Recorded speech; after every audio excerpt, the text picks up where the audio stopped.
We have a real privilege today. We get to hear from a very successful serial entrepreneur. He's someone that has become a really great friend. I really appreciate him and his insights, and I love watching how he runs his companies. He also happens to be a very close neighbor. In fact, he's our landlord, and a super good one too. And he knows how to build team. I watch it happen as his team is together in the break room, as they do their bingo, as they pass around the potato head, right? Yes, it's just awesome. They have these great ways of helping to create great culture, which to me is one of the most important parts of leadership, and I know that many of you feel the same there. And so I'm not going to do the full intro, actually. Our Rebecca Palmer, who's over PR at RevU here, is going to make the introduction. So with that, let's have Kelly Walker and Rebecca Palmer come on up, and you can start the interview. Let's welcome them.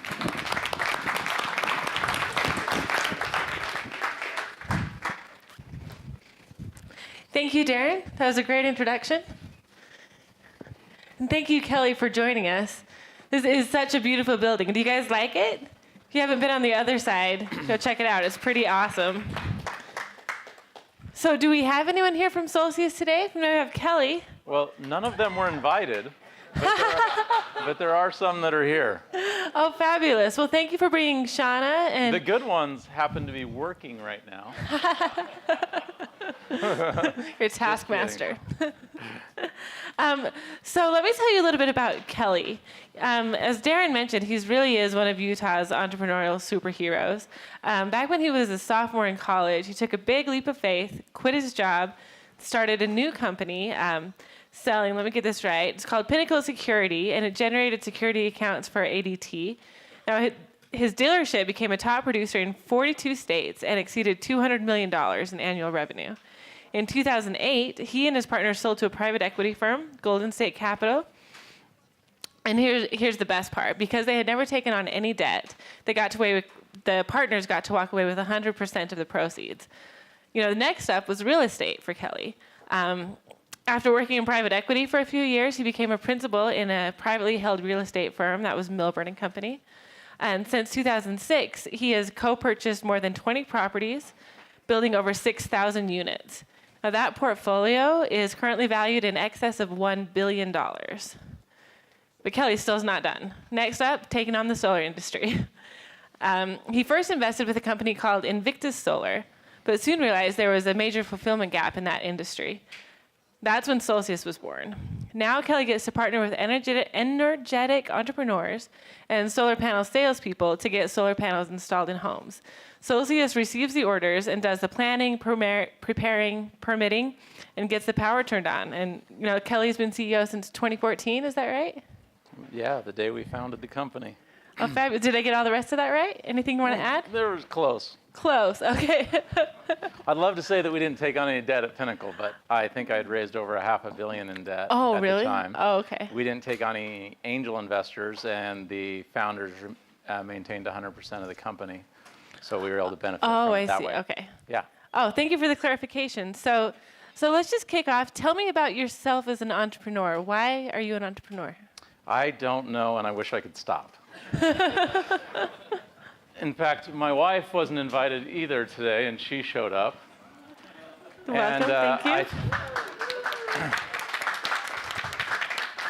When we were setting goals for New Year's, this wasn't this year, but I think it was last year, she begged me to have a goal of just not starting any more companies that year.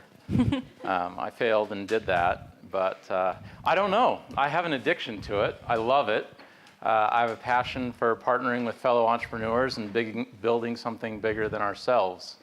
I wish that I loved to play golf all day and not do much. I tell people I married my wife for time and all eternity, but certainly not breakfast, lunch, and dinner. So I have to contribute to society in some way, shape, or form. And I love business.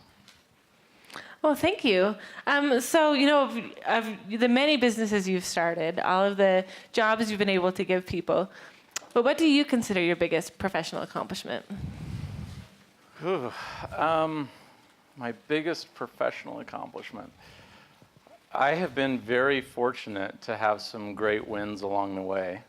I'm not sure which one I would say the greatest one is. All of them had massive hardships and points where I didn't know if we were going to make it, and then some big wins.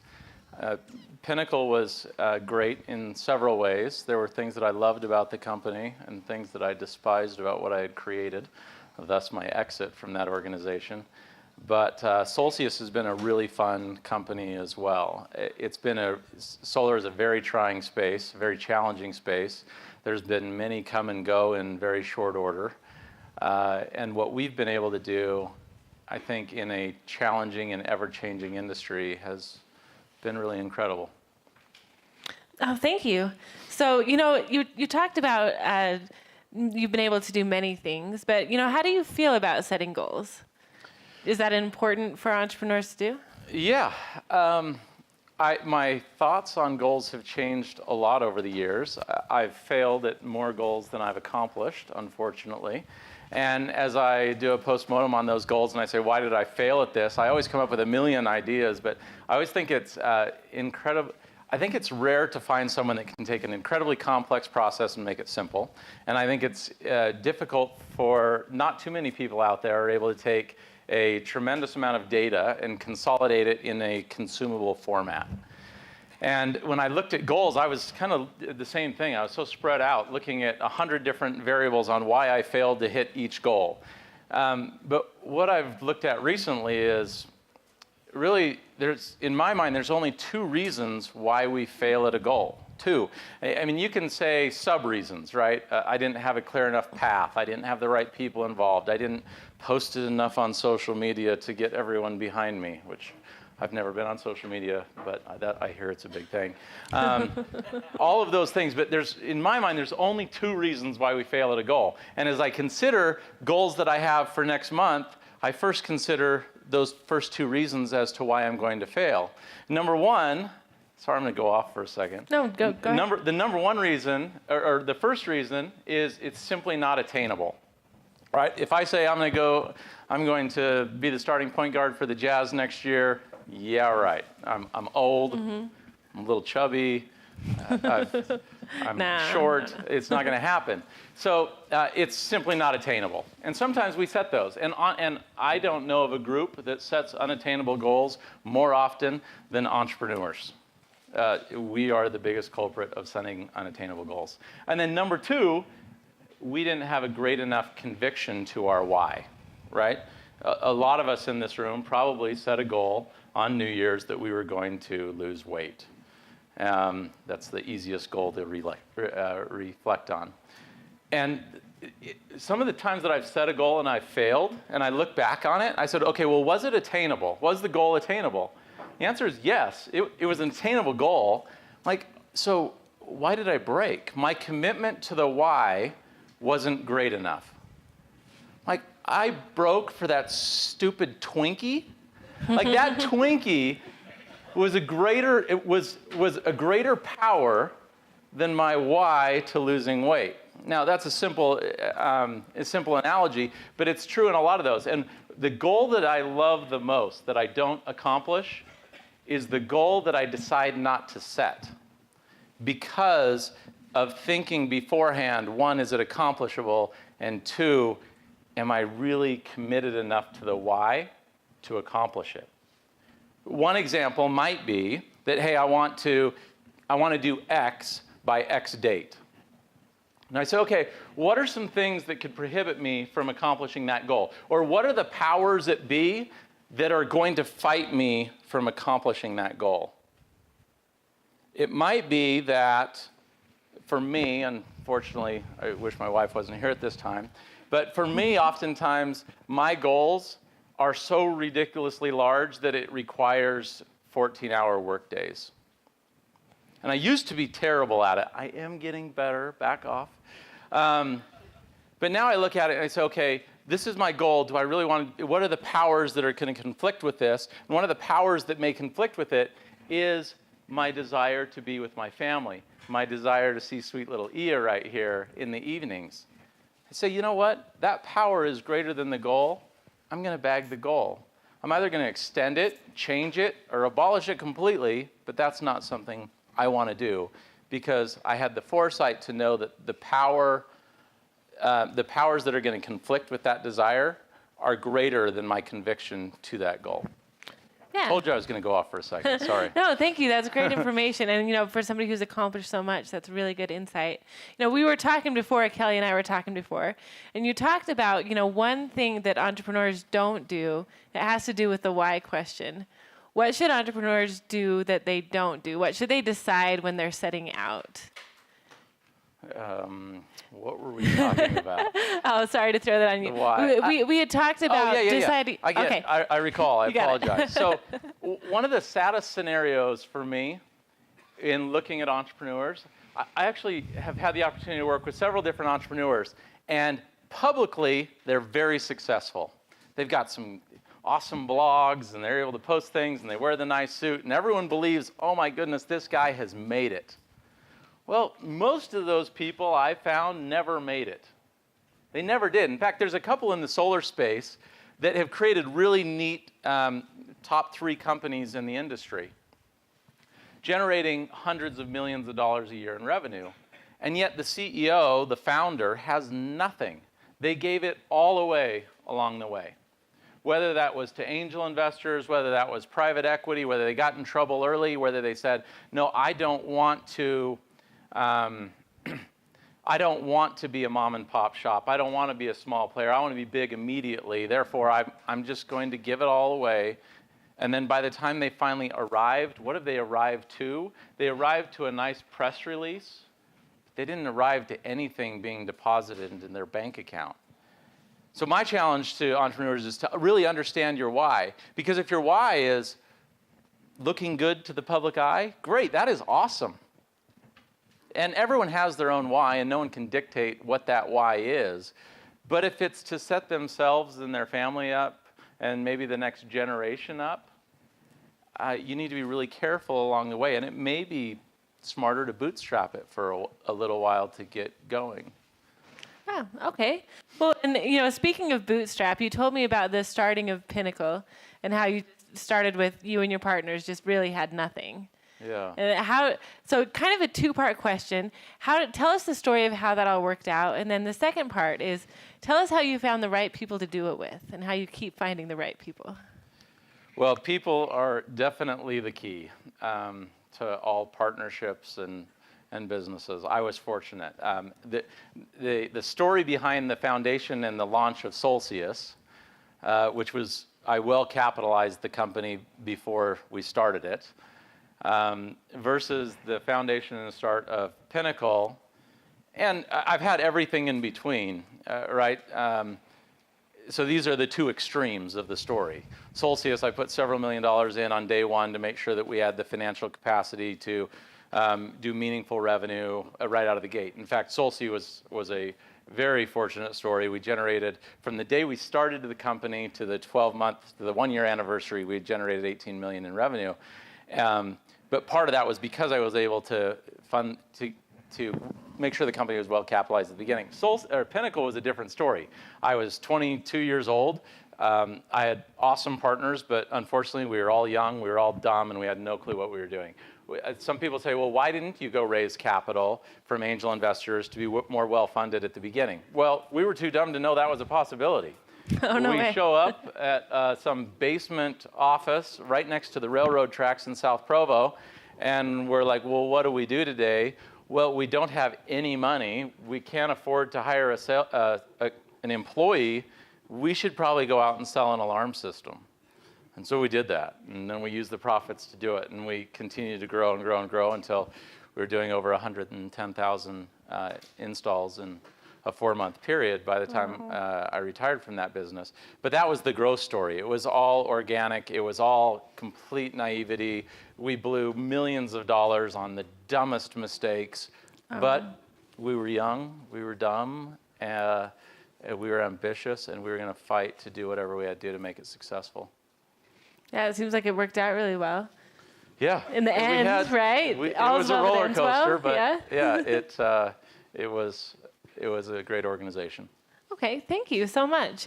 So, Darren mentioned, seeing your team here today, and, I've gotten to know Shauna a little bit. How do you, as an entrepreneur or managing a big business, how do you find and choose the right people? Well, choosing the right people was one of the greatest strengths of Solcius, and we continue to struggle in it every day.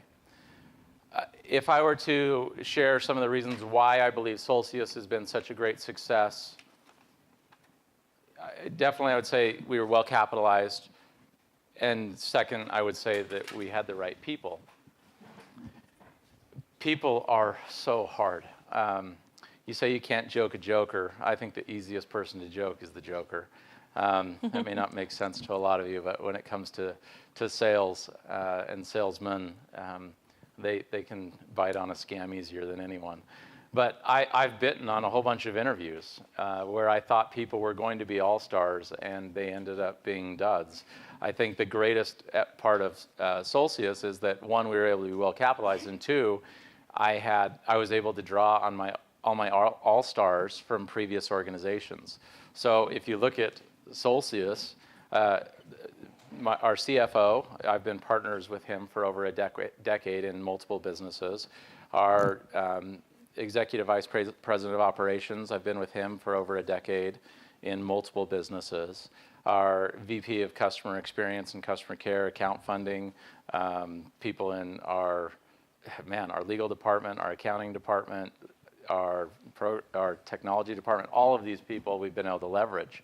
And we've made some wrong hires. And to know what that cost us as an organization and within those departments have been massive. And if I would have had to go through that experience in every one of my departments, it's been nice that, say, 6 out of the 10 were stable day one, and we've just had to work on those 4. But yeah, we have some incredible people at Solcius. Oh, that's great. No, it sounds like it's not so much about finding the right people, it's when you find the right people, hold on to them. Yeah, absolutely. And knowing that, I'm very good friends with a phenomenal CFO who's brilliant, and he's had an incredible career, but he would be terrible with us today. Oh, yeah. It's understanding where they are in their career, what their desires are, and what their why is. He's arrived in life. His why is to hang out, golf, do the things that I wish I loved to do. But his why is not to go build another great organization. So understanding where they are in their career, what their desires are, and then, what they're capable of. I've also hired some incredible people that were on the brink of termination because they were so poor. And poor at what they were doing. And reality is they were just in the wrong seat. And once we moved them to the correct seat, they became an all-star within the organization. Oh, wow, that's really inspiring. I know a lot of people probably felt like that and then met the right person, gotten the right job, and took off. So it's great that you get to do that. And I did want to say thank you for wearing Rev Road Blue for us today. We really appreciate that. And I'm sure our photographers also really appreciate that. I brought 5 shirts today. I matched them against the backlight. Yeah, thank you so much. So next I wanted to kind of get back to something you were saying before. You mentioned I think what you said, there were millions of dollars wasted with Pinnacle. Yes. You don't necessarily have to go into that, but I'm wondering what were some of the biggest challenges that you were able to overcome? Well, I think unfortunately, I'm a college dropout. I only made it through a year. We hang the diploma in our house just high enough to where the kids think it's mine when it's really my wife's. And I love telling people that I went to BYU, and then they ask me when I graduated, and I say 97. 97 is when I graduated from high school, but they don't need to know that. I actually stole that line. Clever. I stole that line from one of my partners that has a similar experience. What was the question? So what challenges have you overcome? You're going to bring it back to how I lost all this money. If you're comfortable. Yeah, I think that one of the biggest challenges that we had is that we were not a BI shop. Our business intelligence department didn't exist. And because we were so young and naive, I'm a big believer in only the cautious survive. I know that many entrepreneurs succeed because they're so naively optimistic that they just keep plowing forward. Right. And I appreciate that. And ultimately, most would not call me an optimistic individual, certainly not my wife. In our organization, we seldomly clap. Ringing the bell is very short order. If you came to one of our company meetings, we don't clap. We do a snap and a clap. Let's work with me, everybody. 1, 2, 3. Okay, let's try it again. 1, 2, 3. And that's our celebration. That's it. It's pretty pathetic. Because what we're doing incredible is awesome. But okay, let's move on. Why am I going to fail tomorrow? We succeeded today. Why are we not going to succeed tomorrow? And I really do focus on that heavily. I want to give the snap and a clap, but I want to understand where we're failing and what opportunities we have to improve. Business is cutthroat. It's challenging, and you have to be on your toes, and you have to be able to shift quickly, especially in the solar space, where every day we partner with our competitor, meaning the utility company, whom hates us. And they're always trying to kill us and trying to maneuver and understand how we can still compete and partner with our competitor, but yet dominate them in the same way, are all challenging things that we face on a daily basis. But I don't love making decisions. As a CEO, your goal is to make as few decisions as possible and have data tell you what those decisions are. What I believe that we should focus on is focusing on understanding what input I should plug into a formula, but let the formula tell me the answer. Maybe I need to hone in on what those inputs are and maybe have a little more science to certain aspects of it.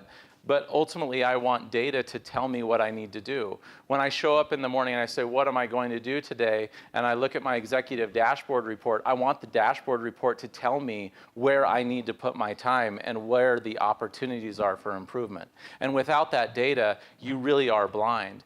So I would say, what is the biggest reason why we failed or why we lost millions of dollars in Pinnacle? I think it's because we kept doing what we were doing, oftentimes not understanding the cost ramifications of it because we didn't have the data exposed to tell us what that was. We're doing the same thing right now in Solcius. We are spending a tremendous amount of money on a servicing component that we historically haven't had the data exposed to show us how much bleeding we were doing in that department. I see. That makes sense. That's interesting to hear you're talking about caution as an entrepreneur. Like you mentioned, there's a whole lot of positivity and I think we can culture out there among entrepreneurs. So how do people know which data to pay attention to? How does an entrepreneur pull themselves kind of back from that we can do it spirit, pressing forward at all costs, and pay attention to which data?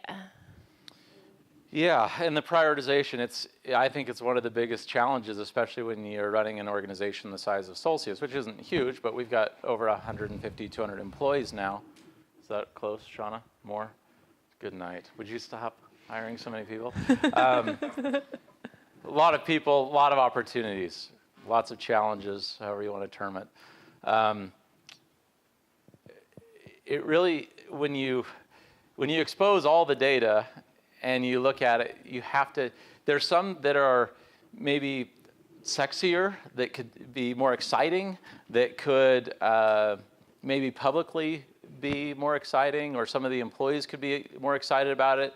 We've looked at, there's one piece that an idea that I came up with that I was so excited about that could automate this entire process, and we could re-resource maybe 10 of our employees to different functions. And it was really neat and something that was unique to the space that no one else was doing, and yet it's been on the sideline for 2 years now.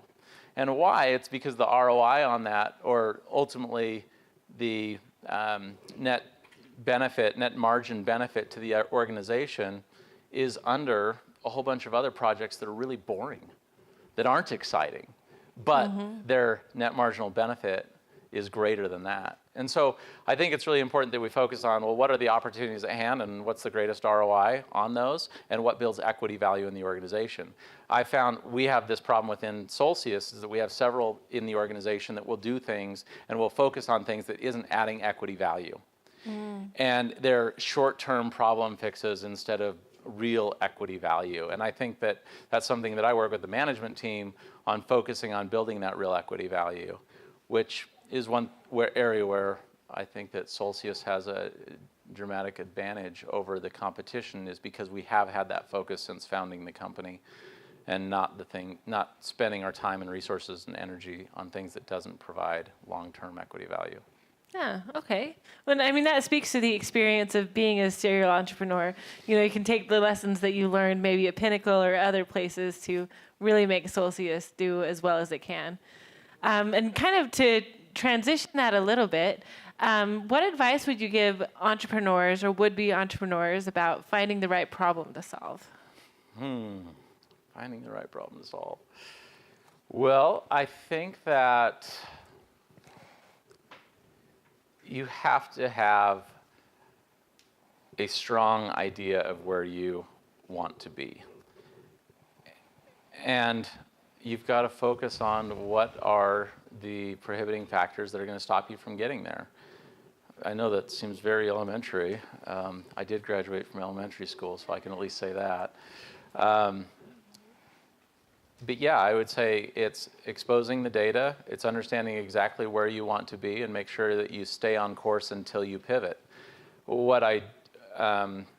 As I've consulted for a variety of different companies, it's amazing to see the number of people that says, okay, this is our end goal, and they're spending all their time on things that aren't there. And they're like, well, we're kind of pivoting. I'm like, well, you never kind of pivot.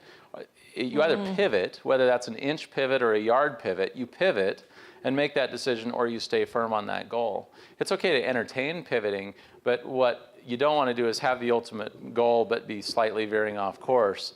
You always stay on course. You can change course as many times as you want, but veering off course without changing the end goal, I think, is really dangerous. Okay. And what about, somebody who wants to start a company, but, they're waiting to invent the next light bulb, the next brand new innovation. And so then maybe they don't ever have that aha moment. So they don't get to be entrepreneurs, or they feel like they can't be. What would you say to those people? Yeah, I've met several people that have a desire to be an entrepreneur that need to kill that idea and never be an entrepreneur. It's interesting because I'm so passionate about business, and I'm so passionate about forging partnerships, and I'm passionate about building something bigger than my own. But my children, I pray that none of them are entrepreneurs. Oh, really? Absolutely. I pray that they go to college, get a degree, and go work for someone awesome like Darren and just hold course. That's certainly what I hope. Being an entrepreneur is hard. It's brutal. Most of the time you fail. But those that do want to be an entrepreneur, I have a couple friends right now that I've been friends with for over a decade, and every time I talk to them, it's, I want to be an entrepreneur, I want to be an entrepreneur, I'm just looking for that idea. Well, frankly, most of the time that idea doesn't hit. I mean, you referenced Facebook. They all want to find the next Facebook. Well, reality is that most of the time being an entrepreneur isn't creating a new industry. It's not. There are very seldom does an entrepreneur create a new industry.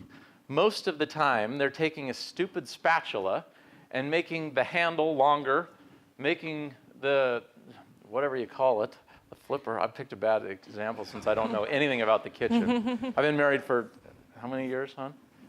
17 years, and I cooked pancakes a couple times, all by myself. Make the flipper a little better, you make the grip better, and you have a better customer experience, and you market it better. That's it. Do we really need another tire store across the street here? No. But could we put one in the bus barn when they move out next year and be a successful business? Absolutely. No question. We could have 5 of them right here, and an entrepreneur could start another tire business tomorrow morning and be successful. He's got to be better. He's got to be faster. He's got to have a unique product. He's got to have some unique identifier. But that happens all the time. So people that want to be an entrepreneur, they need to jump into the game, because you can quickly burn 1 or 2 decades saying, oh, I want to do this, but I'm looking for the right idea. Don't look for the right idea. Maybe the right idea is right. But, well, I'm going to ramble here again for a second. Warren Buffett said, the basics of business is find a need and fill it. I agree with that, and maybe he's speaking very specific on finding the need. But I don't think there's necessarily, I wouldn't say that you have to find a need and fill it. I disagree with that. I think you have to find an opportunity and fill it. Maybe it's the same opportunity that many others are capitalizing on, but the opportunity happens to be at Freedom and Boulevard. It's maybe geographically specific. It may be that it's just better. For instance, Solcius. Solcius was started. I promised myself that I'd never be a CEO again. My love is to found businesses, fund the businesses, find the right entrepreneurs and the right leadership team to run it. And I've done that several times. With Solcius, we never wanted to be, so I funded a company called Invictus. And it wasn't a big investment. It was $250,000, and it was some sales guys that wanted to enter into the emerging solar market and go kill it, but they didn't want to do anything other than sell solar. And for 2 years, they gave me back my investment capital, but they never paid me 1 penny. Those suckers. Just kidding. They never paid me anything. And when I was at Golden Gate as an operating executive, they kept asking me for some of my time. And finally, when I left Golden Gate, I said, okay, I'll give you a week. And I went into it, and for a week, I really looked into the business to try and understand why they were such phenomenal sales and marketers, but they couldn't make a profit, and they couldn't scale their business. And it was all because they were reliant on someone else to engineer, design, do all the electrical work, procure all the equipment, to construct, to build, to get the PTO, to work with the utility, and get all the things done. It was a lot of work. And they couldn't find, they tried the largest solar companies in the nation. They tried the largest roofing companies in the nation. They tried mom and pop startups. And ultimately, no one could provide adequate service for them to be successful. So did I have some new incredible aha moment of, oh, we're going to do this? No. It was, we're going to just do it better than everyone else. We're going to actually fund the thing so that it can pay people and pay them on time and can procure equipment and have warehouses full of it. And we're going to be able to do that. And then we're going to not hire necessarily a bunch of construction people, but we're going to hire technology people that can really drive process, business people, and fill that market need, because I believe that there's 100 others that were like, that are phenomenal at sales and marketing, but not this. So we actually flipped it. All we wanted to do was sell. When I say we, I wasn't really involved. I just provided the capital for it. And then we started Solcius, and I said, okay, we're going to do everything except sell. And trust me, these entrepreneurs weren't excited after my week-long investigation of the company when I said, okay, here's my recommendation. Throw your company in the toilet. You're too reliant on others, and if I were to advise you to do anything, it would be to go raise a few $1 million and do exactly what you've been trying to find for the last 2 years. I mean, that was the genesis of Solcius. That's how it all began. It was that one we did find a market need and fill it. So was it the same people from Invictus that did they take your advice and come to Solcius, or was that a new team? My partner and co-founder was the president of Invictus. Oh, okay. Mm-hmm. Well, I think, I'm just looking at the clock up there, I think it's about time for some audience questions. Okay, as long as they're not from my wife, we're good. Does anybody have a question for Kelly? All right, well, I have some more questions for you then. So, with solar, how are you able to solve the problem of getting installations, done quickly? You told me before when we were talking that it can be about a 90-day process for a consumer to get solar on their house, from when they decide they want it to when they have it, even though the installation itself just takes 6 hours. So how are you able to solve that? We certainly haven't solved it. We feel that our velocity and throughput is would compete with the best, if not be the best in the industry. But it's really that focus. If you look at the timeline for delivering the product, if you will, by constructing it on someone's house, yeah, it can take 90 days. We pride ourselves on we hover around the 24 to 28 day time period. But we feel that there's typically a lot of focus on the installation piece, which is key. We have to have quality, we have to have the right people, we have to have the training to do it, and this thing is a 25, 30, hopefully 50-year investment in generating your own power. You want that to be sound. But when you look at the reality of going solar, you've got this potentially 90-day process. In fact, this was interesting. I'm a big believer in both culture and technology, people and technology. Our turnover in upper management at Solcius has been next to none, and we've been very grateful for the team that we have. But it was amazing. I told my entire management team in 2015 I would take them and their spouses, everyone, to Hawaii or Mexico or something, if we could get our average install time down from 117 days down to 90 days. Now I'm trying to remember the data. Maybe that was that was the whole process. So not just the installation on the roof, but PTO granted and them generating their own power. And I had awesome culture. I had awesome people that had this same-day mentality and tremendous amount of energy and desire to get there. And now we hung a pretty good-sized carrot. Hey, we'll take everyone to Mexico.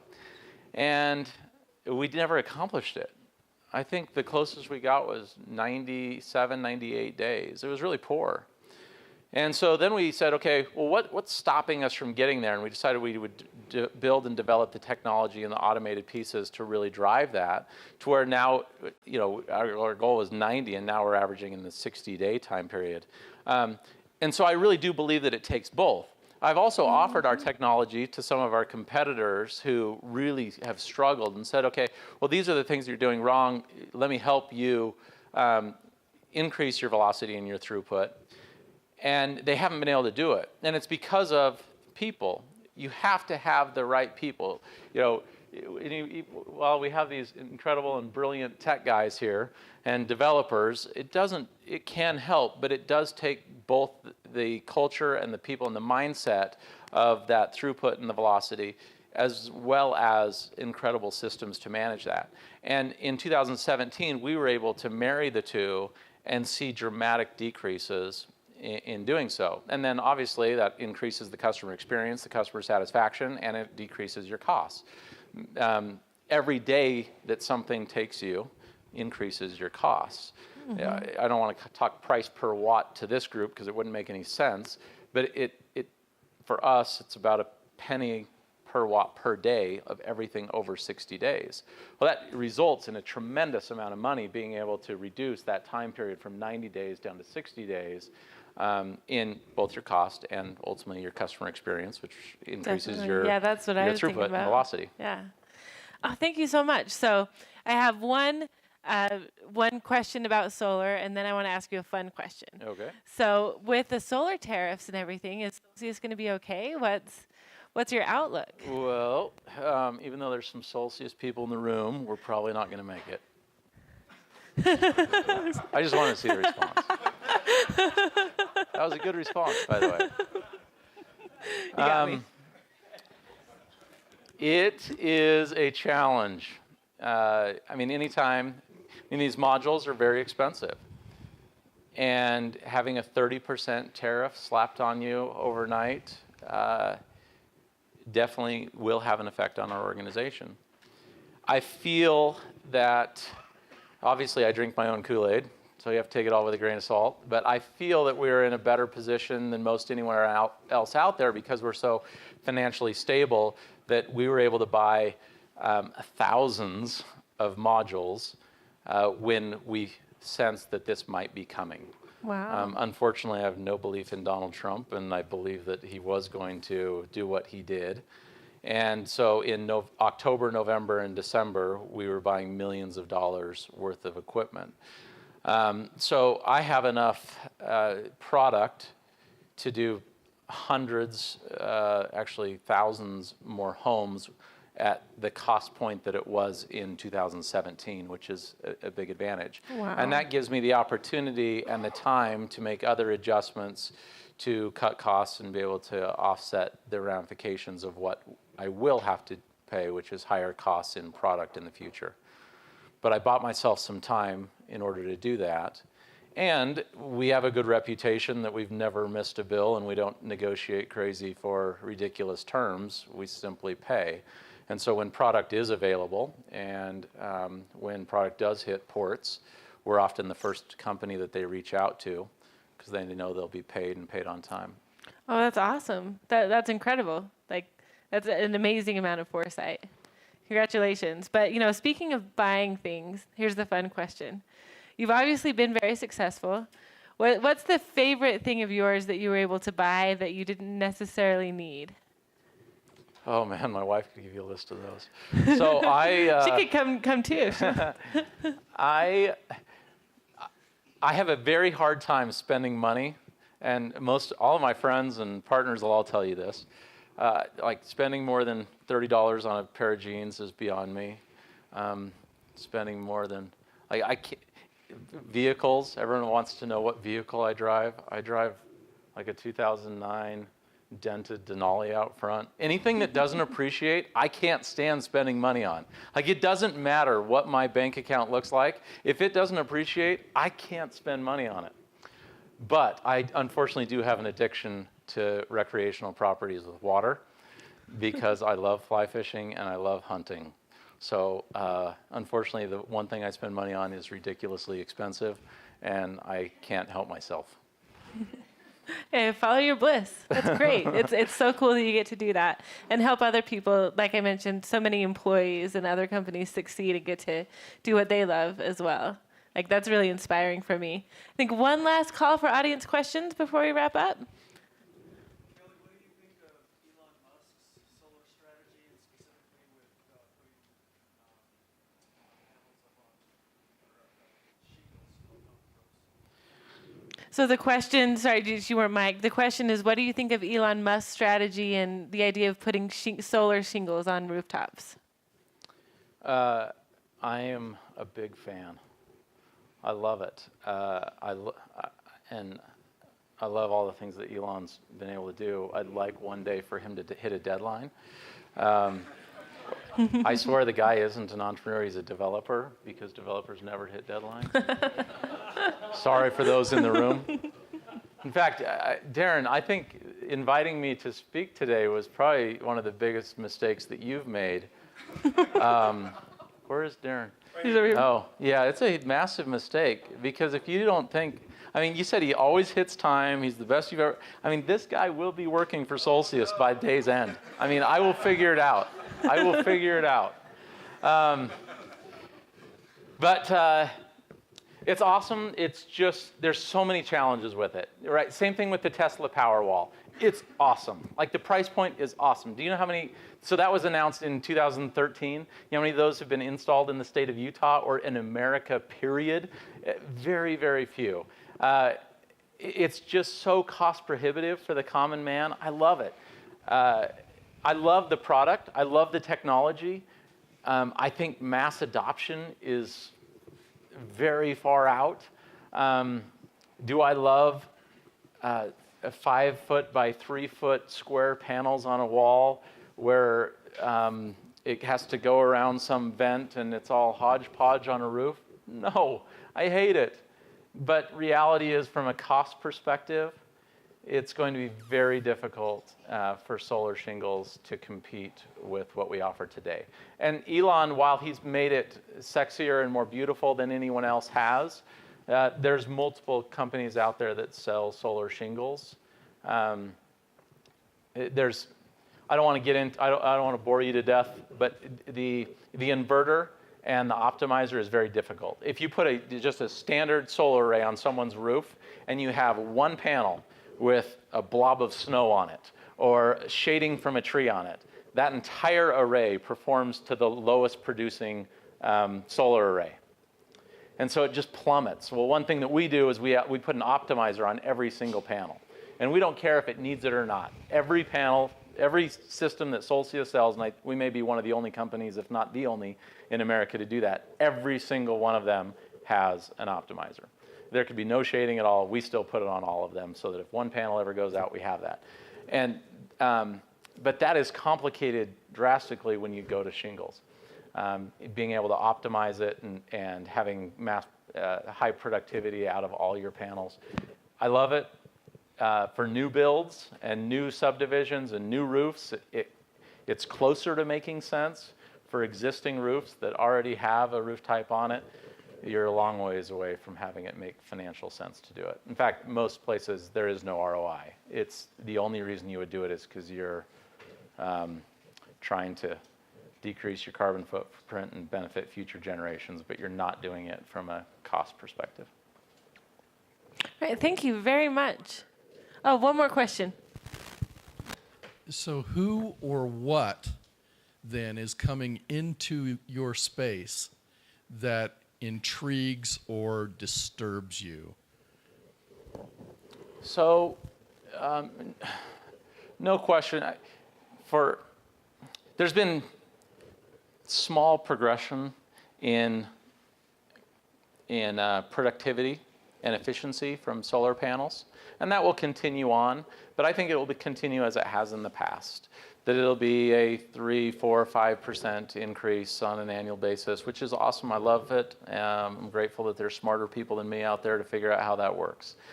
I think the biggest game changer in solar will definitely be battery technology and getting off the grid, to the ability to go solar without partnering with your competitor. And Solcius is one of few companies out there that does not offer a battery solution. And one of the challenges is because it's hard for me to offer something that I don't believe in. If you look at it's absolutely amazing. There's been more money invested and planned to be invested from 12 months ago to the next 24 months than in the last century combined, the investment in battery technology. And that's not being driven by solar, that's being driven by EV.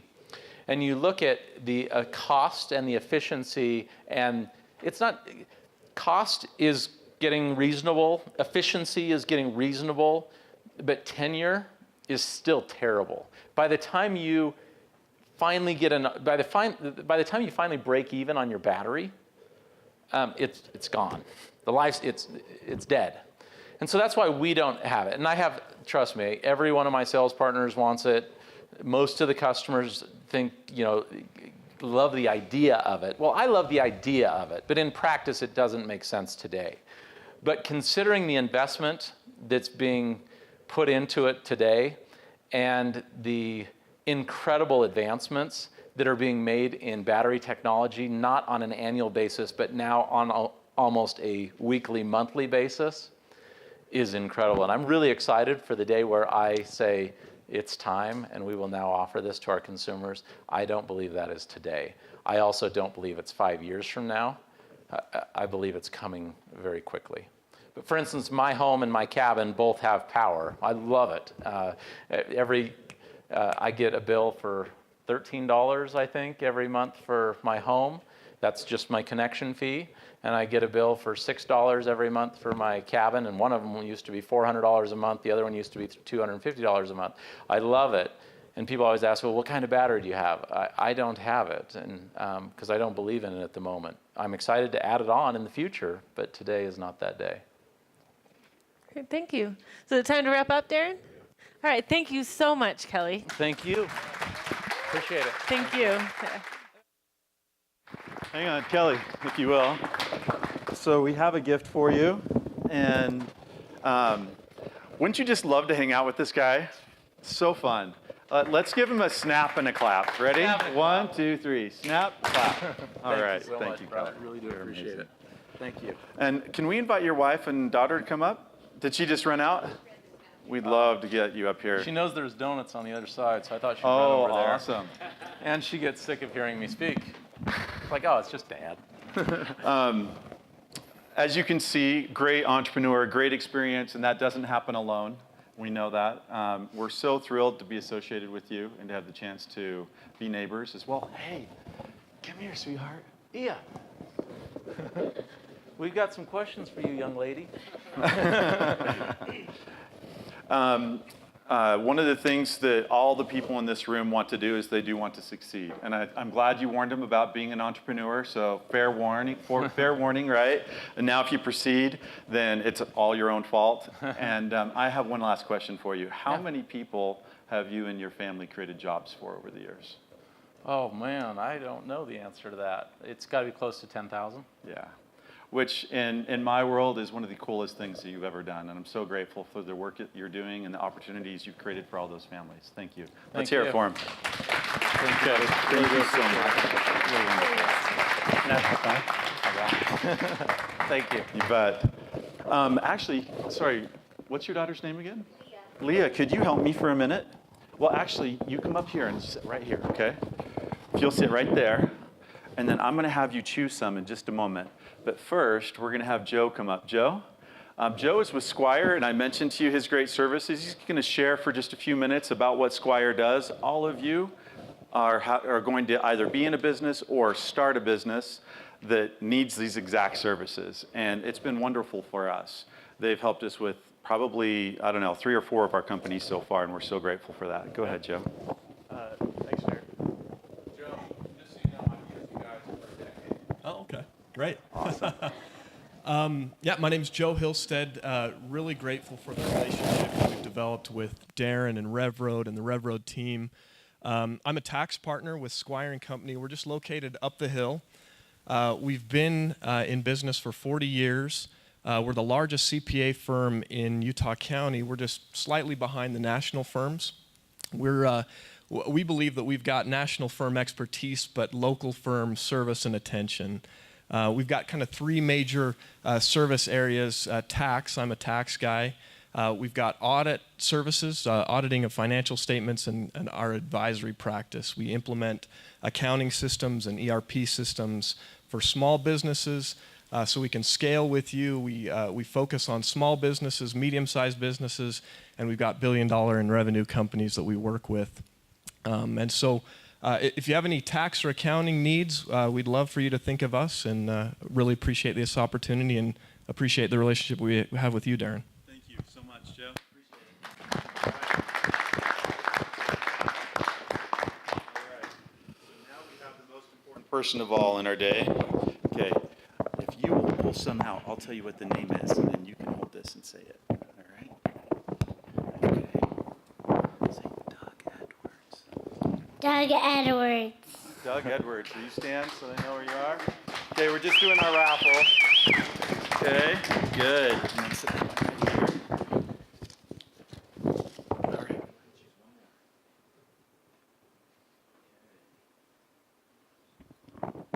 Oh. Ahmed. Ahmed. Where's Ahmed? Right there. Okay. Thanks. Thank you. Good job. You did great. Another high five. All right, so that's it. We're going to do a tour for anyone who wants one. You'll just join Amy right back in this corner. Several of you asked if you could do that. We also, just keep in mind, we do this the first Thursday of every month, except April, because we had so many people tell us they're going to be gone on spring break. So we'll be back here in May on the 3rd. The workshop will be on finance, and looking forward to that. Can't wait to have you here. Thanks.